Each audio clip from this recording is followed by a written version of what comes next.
नमस्कार, yes news महाराष्ट्रामध्ये आपल्या सर्वांचे स्वागत। आता आपण पोहोचलेले आहोत मुंब्रा कलवा मध्ये 50 कोटी आघाडी उमेदवार पटवर्धन गायकवाड सुद्धा जिल्ह्यामध्ये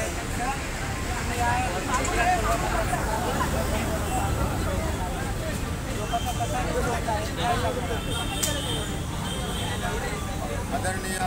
श्रद्धेय बाळासाहेब आंबेडकर यांनी मला उमेदवारी दिल्यामुळे लोकांमध्ये म्हणजे कळवा मुंब्रामध्ये टोटल या विधानसभा क्षेत्रामध्ये अतिशय आनंदाचा उत्सव साजरा होत असतो आणि लोकांना माहिती पडलेलं आहे की पंढरीनाथ गायकवाडला तिकीट दिल्यामुळे त्यांच्याशी संघर्ष करून ते निवडणूक चांगल्या प्रकारे लढू शकतील आणि निवडून पण येणार असा विश्वास लोकांचा आज प्रचारामध्ये फिरत आहात लोकांकडून नागरिकांचा अजेंडा करून लोकांमध्ये जातात लोकांनी तुम्हाला काय म्हणतात काय आवडतं या ठिकाणी आदरणीय श्रद्धेय बाळासाहेब आंबेडकर यांनी ओबीसीसाठी जो आरक्षण आहे मराठ्यांसाठी जो आरक्षण आहे तो आरक्षणाचा मुद्दा मी विधानसभेमध्ये मांडणारच आहे। तो अजेंडा घेतलेला परंतु पहिला प्रश्न असा आहे की या ठिकाणी जे विद्यमान आमदार आहेत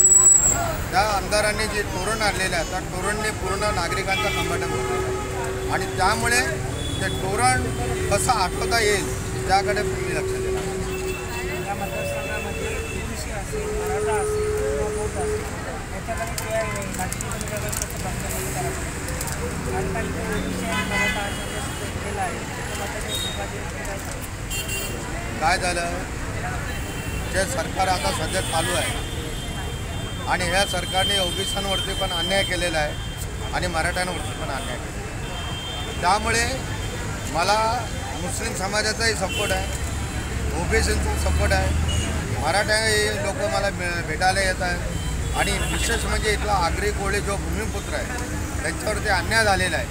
आणि अन्याय ह्या आमदारांनी केलेला आहे स्थानिक त्यामुळे त्यांचे प्रश्न पण मोठे आहेत त्यांचाही मला जाहीर पाठिंबा आहे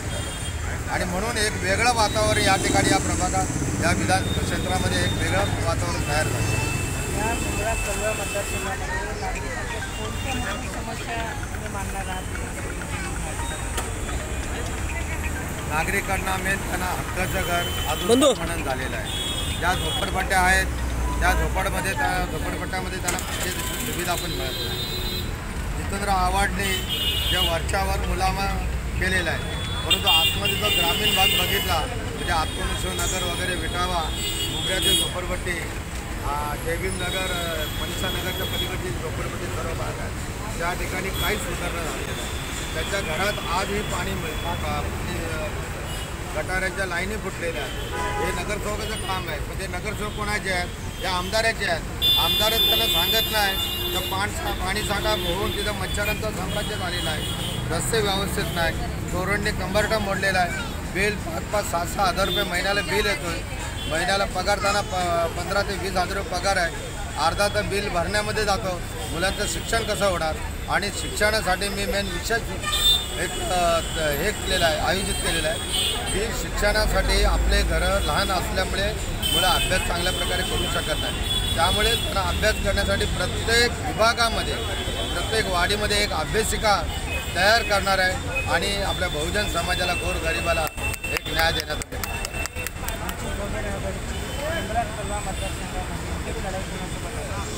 आता थेट लढाई म्हणल्यानंतर ॲक्च्युली हे दोघं चंगूमंगू उभे आहेत आणि हे चंगूमंगूमध्ये मी मध्ये उभा आहे हे मला चेपटवण्याचं काम करतात परंतु आपले कार्यकर्ते आणि महिला भगिनी एवढे जोरदार आहे की एकदम त्याला साईडलाच फेकणार आहे आणि वंचितांचा आणि बाळासाहेबांचा